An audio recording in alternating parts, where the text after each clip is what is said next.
വിഭീഷണം അമ്മേ മൂലാഘാതങ്ങളേൽക്കും ഞൊടിയിടയിലഹോ ദുഷ്ടതയ്ക്കൊക്കെ ലക്ഷ്മി നാലാകും നിൻ കരത്താൽ അഭയമരുളിടും ശിഷ്ടതയ്ക്കംബികേ നീ ചേലാലെ നിൻ തലോടൽ വികലനുമുടനെ ദർശനീയത്വമേകും മാലോകെപ്പോക്കി വേഗം വിതുമുഖി ഭുവനേ നീ വിളങ്ങുന്നു നിത്യം. മഹാദേവ്യൈ നമഃ. സുപ്രഭാതം, ശുഭദിനം. എല്ലാ ധന്യാത്മാക്കൾക്കും പുലർകാലവന്ദനം. ശ്രീമദ് ദേവി ഭാഗവത നിത്യപാരായണ പരമ്പരയുടെ ഇന്നത്തെ യജ്ഞവേദിയിലേക്ക്, പ്രഭാഷണ വേദിയിലേക്ക് എല്ലാ സജ്ജനങ്ങൾക്കും സുസ്വാഗതം. ദേവി ഭാഗവതം അഷ്ടമസ്കന്ധം 15-ാമത്തെ അധ്യായം ആദിത്യ ഗതി ആണ് നമ്മൾ അവലോകനം ചെയ്തുകൊണ്ടിരിക്കുന്നത്. ഇന്നലെ നിർത്തിയ ഭാഗത്ത് നിന്ന് നമുക്ക് തുടങ്ങാം. മേരുവിൽ സ്ഥിതി ചെയ്യുന്നവർക്ക് എപ്പോഴും മധ്യാഹ്നം തന്നെയാണ് ഉണ്ടാവുക. സുവർണപർവ്വതമായിട്ടുള്ള മേരുവിനെ ആദിത്യൻ വലം വെച്ച് സഞ്ചരിക്കുന്നത് കൊണ്ട് എല്ലാ ദിക്കുകളിലും ഒരേ സ്ഥാനത്ത് തന്നെ ഉദയാസ്തമനങ്ങളും സംഭവിക്കുന്നു.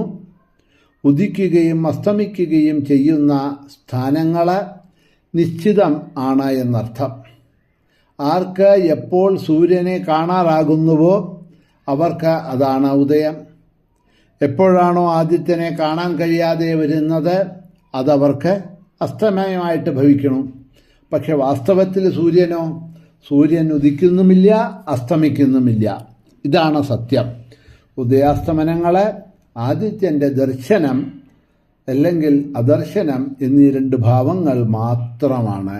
അപ്പോൾ സൂര്യനെ നമ്മൾ വാസ്തവത്തിൽ ഗൂഢമായിട്ട് നമ്മൾ ചിന്തിച്ചു കഴിഞ്ഞാൽ എന്തില്ല, ഉദയം അസ്തമനം മുതലായവ സൂര്യനെ ബാധകമല്ല. സൂര്യൻ്റെ പ്രകാശവും കൊടുത്തുകൊണ്ട് സഞ്ചരിച്ചു കൊണ്ടിരിക്കുന്നു. കാണാൻ കഴിയാത്ത സമയത്ത് പ്രകാശം വരാത്തത് കൊണ്ട് ഇരുട്ടാവണു, നമ്മളതിനെ രാത്രി എന്ന് പറഞ്ഞ് വിളിക്കണു. സൂര്യൻ അസ്തമിച്ചു എന്ന് പറയണു. വീണ്ടും സൂര്യനെ നമുക്ക് കാണാൻ കഴിയുന്ന അവസ്ഥ വരുമ്പോൾ വെളിച്ചം കിട്ടണു, അപ്പോൾ സൂര്യൻ ഉദിച്ചു എന്ന് പറയണു. അപ്പോൾ ഉദയാസ്തമനങ്ങൾ നമ്മളുടെ സങ്കല്പങ്ങളാണ്, വാസ്തവമല്ല എന്നർത്ഥം. ഇന്ദ്രൻ ഇന്ദ്രപുരിയിൽ നിൽക്കുമ്പോൾ 3 പുരങ്ങളെയും 2 കോണുകളെയും കോൺഭാഗത്ത് നിലനിൽക്കുമ്പോൾ 2 പുരങ്ങളെയും 3 കോണുകളെയും സ്പർശിക്കണു എന്ന് പറയാണ്. സകല ദ്വീപുകളുടെയും വർഷങ്ങളുടെയും വടക്ക് ഭാഗത്തായിട്ടാണ് മേരുപർവ്വതം സ്ഥിതി ചെയ്യുന്നത്. ആര് എവിടെ സൂര്യൻ ഉദിക്കുന്നതായിട്ട് കാണുന്നവോ അവർക്ക് അതാണ് കിഴക്ക്. അവരുടെ ഇടത്ത് ഭാഗത്താണ് മേരുപർവ്വതത്തിൻ്റെ സ്ഥിതി. ഇന്ദ്രപുരി വിടുന്ന സൂര്യൻ 15 നാഴിക കൊണ്ട് 15 നാഴിക, ഒരു ദിവസം 60 നാഴിക. 15 നാഴിക എന്ന് പറഞ്ഞിട്ടുണ്ടെന്നുണ്ടെങ്കിൽ കാൽഭാഗം എന്ന് പറഞ്ഞാൽ 6 മണിക്കൂർ എന്നർത്ഥം. 2.5 നാഴികയാണ് 1 മണിക്കൂർ. അപ്പോൾ 6 മണിക്കൂർ 15 നാഴിക എന്ന് പറയുമ്പോൾ 6 മണിക്കൂർ എന്നെടുക്കണം. അപ്പോൾ 15 നാഴിക അഥവാ 6 മണിക്കൂർ കൊണ്ട് ജമപുരിയായിട്ടുള്ള സംയമനിയിൽ എത്തണു. അപ്പോൾ 2,37,60,000 യോജന ദൂരം ആദിത്യൻ അല്ലെങ്കിൽ സൂര്യൻ സഞ്ചരിച്ചു കഴിഞ്ഞിരിക്കും. ഇതേ തോതിൽ കാലവും ദൂരവും എടുത്ത് വരുണപുരിയിലും അതേമാതിരി തന്നെ സൗമ്യപുരിയിലും ഇന്ദ്രപുരിയിലും സൂര്യൻ എത്തണു.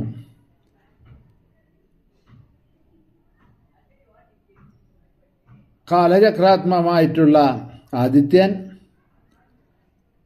ഉണ്ടാക്കാൻ വേണ്ടി, കാലബോധം ഉണ്ടാക്കാൻ വേണ്ടി ഇങ്ങനെ സഞ്ചരിക്കണോ. ഇപ്രകാരം ദ്യോവിൽ ആകാശത്തിൽ സഞ്ചരിക്കുന്നതായിട്ടുള്ള സോമൻ തുടങ്ങിയ മറ്റു ഗ്രഹങ്ങളും ചന്ദ്രൻ തുടങ്ങിയിട്ടുള്ള മറ്റു ഗ്രഹങ്ങളും നക്ഷത്രങ്ങളോടുകൂടി ഉദിക്കുകയും അവയോടൊപ്പം അസ്തമിക്കുകയും ചെയ്യണു. ഒരു മുഹൂർത്തം കൊണ്ട് ഈ ആദിത്യൻ്റെ ഈ രഥം 34,800,000 യോജന സഞ്ചരിക്കണമെന്നാണ് പറയണത്. വേദമയനായിട്ടുള്ള ആ പ്രഭു സൂര്യഭഗവാൻ 4 ദിക്കിലുമുള്ള 4 പുരത്തിലെയും ചുറ്റിക്കറങ്ങിക്കൊണ്ടിരിക്കണു. പ്രവാഹം എന്ന പേരുള്ള വായു, ആ വായുവിനാൽ പ്രേരിതനായിട്ടാണ് സൂര്യൻ സദാ കാലചക്രത്തെ ചുറ്റുന്നത്. സൂര്യൻ്റെ രഥത്തിന് ഒരു ചക്രം, 12 അരക്കല്, 12 അതായത് ഈ ചക്രത്തിൻ്റെ നടുവിൽ ഘടിപ്പിക്കുന്നതായിട്ടുള്ള ഓരോരോ അരക്കലുകളുണ്ട്. അത് 12 എണ്ണം ഉണ്ടെന്നാണ് പറയണത്. ഇപ്പം നമ്മൾ സൂര്യമന്ദിരൻ്റെ ഫോട്ടോ ഒക്കെ എടുത്തു കഴിഞ്ഞാൽ, അല്ലെങ്കിൽ നോട്ടിലൊക്കെ ചില നോട്ടുകളിലൊക്കെ നമുക്ക് ഇവിടെ സൂര്യൻ്റെ ആ അമ്പലമുണ്ടല്ലോ, ഭുവനേശ്വരൻ്റെ അടുത്താണ് അമ്പലത്തിൻ്റെ പേരിപ്പോൾ എനിക്ക് ധാരാളം പോയിട്ടുള്ളതാണ്, ഓർമ്മ വരുന്നില്ല ഈ സമയത്ത്. അതിൽ പോയിട്ടുണ്ടെങ്കിൽ നമുക്ക് കാണാം ആ സൂര്യൻ്റെ രഥചക്രവും 12 അരങ്ങളെന്ന് നമ്മൾ പറയും. ഈ 12 അരങ്ങൾ എന്ന് പറയുന്നത് എന്താണെന്ന് കഴിഞ്ഞാൽ 12 മാസങ്ങളെയാണ് ഈ 12 അരങ്ങളെ പ്രതിനിധീകരിക്കുന്നത് എന്നാണ് പറയണത്. 3 നാഭി, അതായത് 3 ചാതുർമാസ്യങ്ങൾ, 4 4 4 അങ്ങനെ 3 ചാതുർമാസ്യങ്ങളെ 3 നാഭിയായിട്ട് 6 അരപ്പെട്ട ഉണ്ടെന്നാണ് പറയണത്. 6 അരപ്പെട്ട എന്ന് പറയണത് 6 ഋതുക്കളെയാണ് അവിടെ പറയണത്. ഈ 2 മാസമാണല്ലോ ഓരോ ഋതുക്കൾ. ഇതിനെല്ലാം കൂടിയതിനെ വിദ്വാൻമാരെ സംവത്സര ചക്രം എന്ന് പറഞ്ഞിട്ടുണ്ട്. ഒരു ശിരസിൽ ആ രഥത്തിൻ്റെ അച്യുതണ്ടിൻ്റെ ഒരഗ്രവും മാനസോത്തര പർവ്വതത്തിൽ മറ്റേ അഗ്രവും ഉറപ്പിച്ചിരിക്കുന്നു. ആ അച്യുതണ്ടിലാണ് ചക്രം സ്ഥിതി ചെയ്യണത് എന്ന് പറയുകയാണ്. അപ്പോൾ ഈ അച്യുതണ്ട് ഇപ്പം നമുക്കറിയാം, ഈ കാളവണ്ടി ആയാലും ശരി, കാറായാലും ബസ്സായാലും എന്തായാലും ശരി, നമുക്ക് ഹബ്ബ് എന്ന് പറയും. അതിലാണല്ലോ ഈ ചക്രം ഘടിപ്പിച്ചിരിക്കുന്നത്. അച്യുതണ്ട് എന്ന് നമ്മളതിന് മലയാളത്തിൽ പറയും. ഒരു കറങ്ങാത്ത നിശ്ചലമായിരിക്കുന്നതായിട്ടുള്ള ഒരു അച്യുതണ്ടിൻ്റെ മുകളിലാണ് കറങ്ങുന്നതായിട്ടുള്ള വണ്ടികളുടെ ചക്രങ്ങളെ പിടിപ്പിച്ചിരിക്കുന്നത്. എന്നതുമാതിരി ഒരു അച്യുതണ്ടുണ്ട്. ആ അച്യുതണ്ടിൻ്റെ ഒരഗ്രം മാനസോത്തര പർവ്വതത്തിൽ ഉറപ്പിച്ചിട്ടുണ്ട്.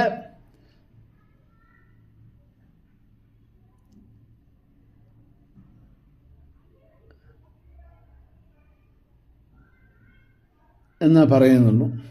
ഇവിടെ ഒരു ചക്രമാണ് സൂര്യൻ്റെ രഥത്തിന് എന്ന് പറയുന്നുണ്ട്. 2 ചക്രങ്ങളില്ല. സാധാരണ നമ്മുടെ രഥങ്ങൾക്ക്, വണ്ടികൾക്ക് ഒക്കെ 2 ചക്രം, 4 ചക്രം അതൊക്കെയാണ് പതിവ്. പക്ഷേ സൂര്യൻ്റെ രഥത്തിന് ഒരു ചക്രമേ ഉള്ളൂ. അപ്പം അങ്ങനെ അതിനെ ഉറപ്പിച്ചിട്ടുണ്ട് 2 ഭാഗത്ത് അച്യുതണ്ടിനെ.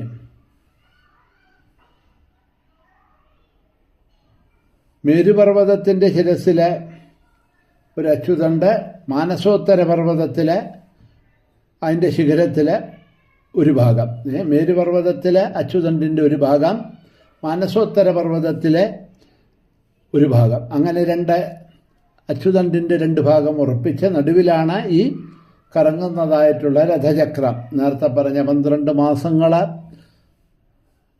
3 ചാതുർമാസ്യങ്ങൾ, 6 ഋതുക്കൾ ഒക്കെയുള്ളതായിട്ടുള്ള ഈ രഥചക്രം കറങ്ങുന്നത്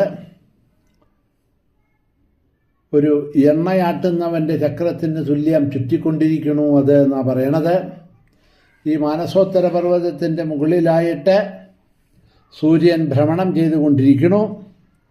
ചക്രത്തിനടുത്തായിട്ട് അച്യുതണ്ടിൽ ചുവടുറപ്പിച്ച് മറ്റേ തല ധ്രുവത്തിലുറപ്പിച്ച് 2ാമത് ഒരക്ഷം കൂടിയുണ്ട്. തൈലയന്ത്രത്തിൻ്റെ, എണ്ണയാട്ടുന്ന യന്ത്രത്തിൻ്റെ നുഖത്തണ്ട് പോലെ അതിൻ്റെ മുകളറ്റം ധ്രുവമണ്ഡലത്തിൽ വായുപാശം കൊണ്ട് ബന്ധിച്ചിരിക്കണമെന്ന് പറയണു. ജഗൽപതിയായ സൂര്യൻ്റെ രഥക്കൂടിൻ്റെ ഉയരം 36 ലക്ഷം യോജനയാണെന്നാണ് പറയണത്. അതിൻ്റെ 4/1 നീളമുണ്ട് ആ നുകത്തിന് എന്ന് പറയണു. അത്രത്തോളം വലിപ്പമുള്ളതാണ് ഈ സൂര്യരഥത്തിൻ്റെ നുകം. അതിൽ സൂര്യസാരഥി, ഛന്ദസ്സുകൾ എന്ന് വിളിക്കുന്നതായിട്ടുള്ള ശ്രേഷ്ഠങ്ങളായിട്ടുള്ള 7 അശ്വങ്ങളെ ബന്ധിച്ചിരിക്കുന്നു. അപ്പോൾ 7 അശ്വങ്ങൾ 7 ഛന്ദസ്സുകളാണ് എന്നാണ് പറയണത്.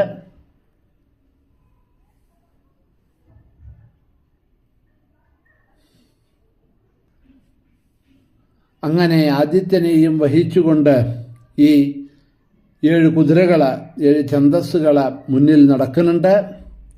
സൂര്യൻ്റെ മുമ്പിലായിട്ട് മുന്നോട്ട് തിരിഞ്ഞ് സൂര്യൻ്റെ സാരഥി തേരോട്ടിയായിക്കൊണ്ട് അരുണൻ ഇരിക്കുന്നുണ്ട് എന്ന് പറയുന്നു. കശ്യപൻ്റെയും വിനതയുടെയും പുത്രനാണ് ഈ അരുണൻ. ഗരുഡൻ്റെ സഹോദരനാണ്, ഭഗവാന്റെ വാഹനമായ ഗരുഡൻ്റെ സഹോദരനാണ് അരുണൻ. അരുണനെയാണ് സാരഥിയായിട്ട് ഇരിക്കുന്നത്. തേർതെളിക്കുന്ന കർമ്മമാണ് ആ ഗരുഡൻ്റെ സഹോദരനായിട്ടുള്ള അരുണൻ ചെയ്യണത്. അതുപോലെ ആ ബാലകല്യന്മാരെ എന്ന് പറയുന്നതായിട്ടുള്ള ഏകദേശം ഒരു തള്ളവിരലിൻ്റെ വലിപ്പം മാത്രമുള്ള 60,000 ഋഷീശ്വരന്മാർ ഈ രഥത്തിലെ സൂര്യൻ്റെ മുമ്പിൽ നിന്ന് ഉത്തമങ്ങളായിട്ടുള്ള വേദസൂക്തങ്ങൾ കൊണ്ട് ആദിത്യ ഭഗവാനെ, സൂര്യഭഗവാനെ സദാ ജപിച്ചുകൊണ്ടിരിക്കണു. അതുപോലെ മറ്റ് ഋഷിമാരും ഗന്ധർവന്മാരും അപ്സരസുകളും മുരകങ്ങളും ദൈത്യന്മാരും ദേവന്മാരും എല്ലാം പരമേശ്വരനായിട്ടുള്ള ഭഗവാനെ, സൂര്യഭഗവാനെ ഉപാസിക്കണു. ഈ 7 വിഭാഗത്തിൽപ്പെട്ട ഓരോരുത്തരും ചേർന്ന് 7 പേരായി മാസം തോറും ഉപാസിക്കുകയാണ് ചെയ്യണത്. 950 ലക്ഷം യോജനയാണ് ഈ ഭൂമണ്ഡലത്തിൻ്റെ ദൈർഘ്യം എന്നും പറയുന്നുണ്ട്. സർവവ്യാപിയും ദേവദേശവേശനുമായിട്ടുള്ള ആദിത്യൻ ക്ഷണനേരം കൊണ്ട് 2500 യോജനയും 2 ക്രോശവും